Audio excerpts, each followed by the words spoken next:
I have made it to Israel, my 115th nation. It took about 2 hours to cross the border, but that's expected because I gotta do their checks and all, which is good. And I'm happy to be here to honor my Ashkenazi ancestry. Yeah, but because it's Shabbos today, everything is shut down. No transport. Had to pay 250 shekels to get a taxi here. Well, I mean, that's the price you pay if you come to Israel on Saturdays. As I say, everything is shut on Shabbos, and the transport is not running, so that's why I had to pay a lot of money for a taxi to get here, which that's reasonable.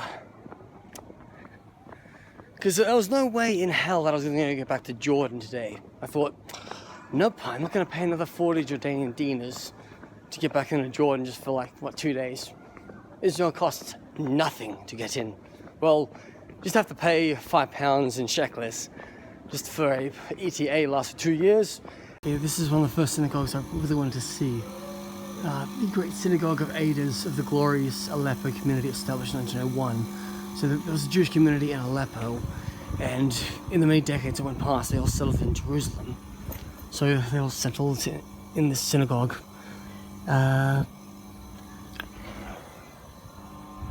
These are all the community leaders. Yeah, because there's only about a few Syrian Jews left in Syria, and surprisingly, a lot of them even settled in Mexico and Panama.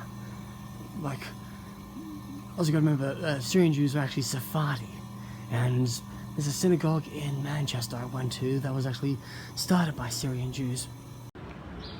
Okay, first signs telling me the old city is that way, so I know now where to go.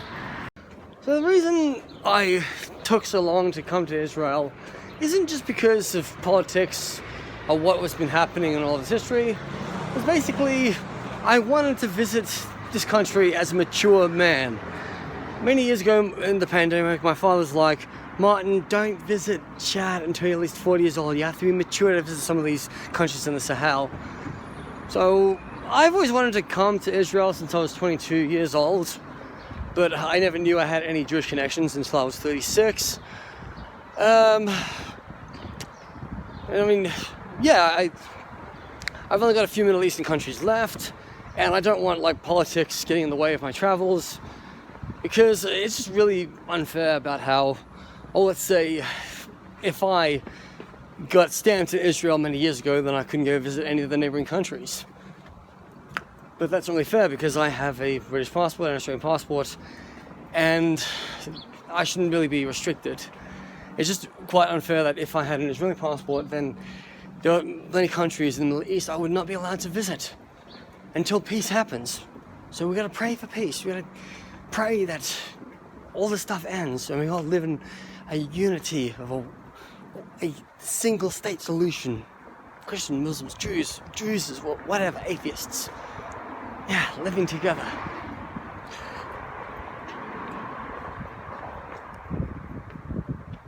So this is country number 115 for me, and I just can't believe how it's taken me this long to get here, and I've lived in Europe for many years. Finally getting myself over to Newgate, so I'm getting into the old city of Jerusalem right here. Yes, Shabbat ends about, I think, 6:30 tonight, so it is it's a 25-hour Sabbath. Yeah. So all shops have been closed and we no public transport until the evening. So, yep, this is Newgate. Let's see, where am I on the map? Yeah. Newgate is the Church of the Holy Scepter where Jesus Christ was crucified. That's Damascus Gate over there. Temple Mount, Western Wall. I'm staying around here. And there's Jaffa Gate right there. Yep. Inside the old city at last. Finally. Bit of a walk to get here today because of no public transport due to Shabbos. I feel like I'm in the Armenian quarter of Jerusalem because right behind me it's a Yerevan restaurant and there's a Armenian ceramic shop around the corner, but this isn't the Armenian quarter of the old city. See, I'm right here in the old city of Jerusalem. That has to be, that's the Armenian quarter, the Jewish quarter, and then that's the Muslim quarter right there.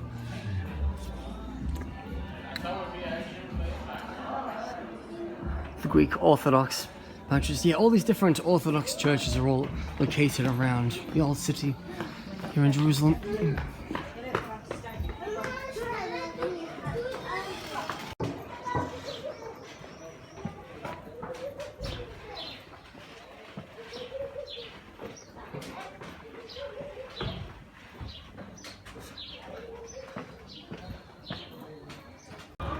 Okay, Jaffa Gate right up there. Oh my god, I got dragged into a Judaica shop. I'm like, I don't need this, I'm only 5% Ashkenazi, mate. I'm not interested, please. Let me be. So, trying to find where my hostel is going to be. It's called Citadel Hostel. Oh, but this is, I've seen this before, this is like Syriac. Assyrians. See the Syriac Orthodox branches. Wow. And like they've got lots of churches like that in India. Amazing. So this is the family room of the old Citadel hostel I'm staying at for about 100 shekels a night. Good value. They put me in this room because it's normally a family room, but I think it was a bit of an overbooking, so I got put up here. And then on the rooftop there's great views of the old city, which I'll show you. I'm just waiting for my phone to charge up. But there's no power sockets here, so I have to figure out a way to charge my electronics tonight. So I just dropped my bag off at the hostel and charged my phone battery for a few more minutes.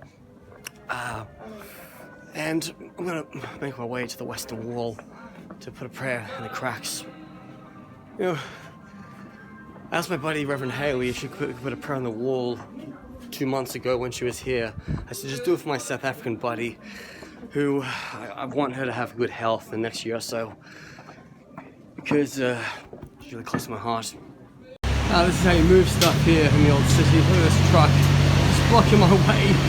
Yes. Making my way down to the western wall, aka the Wailing Wall, and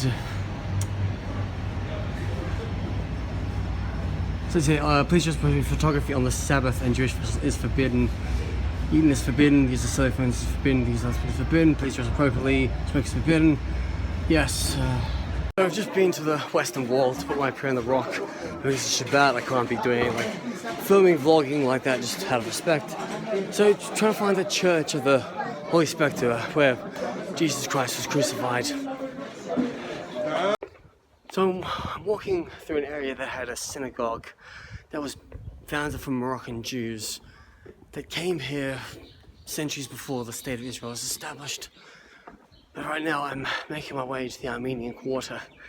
I'll never forget on the Simpsons episode that Sacha Baron Cohen was the Bush Israeli guy. He's like, alright, that's it. Because of him, no Armenian quarter.